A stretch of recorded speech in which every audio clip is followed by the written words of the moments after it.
तर माजी मुख्यमंत्री मनोहर जोशी यांचं निधन झालेलं आहे। वयाच्या 86व्या वर्षी त्यांनी अखेरचा श्वास घेतला। 21 तारखेला त्यांना अस्वस्थ वाटू लागलेलं होतं, त्याच्यामुळे त्यांना रुग्णालयात दाखल करण्यात आलं। मात्र आज पहाटे 3 वाजता त्यांची प्राणज्योत मालवली। अक्षय मणकणी आमचे प्रतिनिधी आमच्या सोबत आहेत, थेट जाऊयात त्यांच्याकडे। अक्षय, ऋषाली, मनोहर जोशी सर जे राज्याचे माजी मुख्यमंत्री राहिलेले आहेत आणि लोकसभेचे माजी अध्यक्ष सुद्धा राहिलेले आहेत आणि संपूर्ण एक कडवट शिवसैनिक म्हणून मनोहर जोशी सर यांचा संपूर्ण परिचय होता। त्यांनी स्वतःच्या आयुष्याच्या संपूर्ण कारकिर्दीच्या या 86 वर्षाच्या संपूर्ण कारकिर्दीमध्ये अनेक पदं जी आहेत ती राजकारणातली ती भूषवलेली आहेत। महापौर असेल, नगरसेवक पद असेल, त्याचसोबत मुख्यमंत्री पद असेल, लोकसभा अध्यक्ष, केंद्रीय मंत्री, अशा अनेक विविध पैलूंमधनं त्यांनी आपली राजकीय कारकीर्द जी आहे ती पुढे घडवलेली होती। आणि काल रात्री 3 वाजता त्यांनी अखेरचा श्वास घेतलेला आहे। त्यांचे पुत्र उन्मेष जोशी यांनी मनोहर जोशी यांचं पार्थिव शरीर जे आहे ते त्यांच्या राहत्या घरी W54 या इमारतीमध्ये घेऊन आलेले आहेत।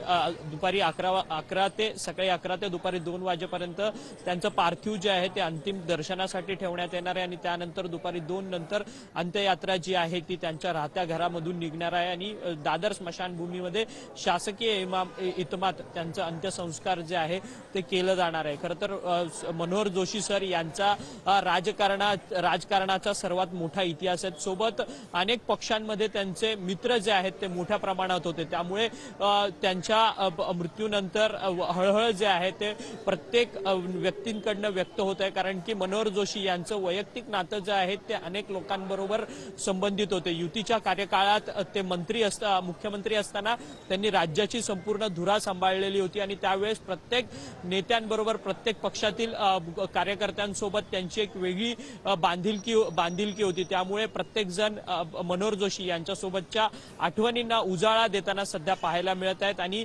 त्यांच्या हळहळ मनोहर जोशी सर आता आपल्यात राहिले नाहीत या संदर्भात दुःख आणि हळहळ जे आहे ते त्यांच्याकडनं व्यक्त केलं जात आहे।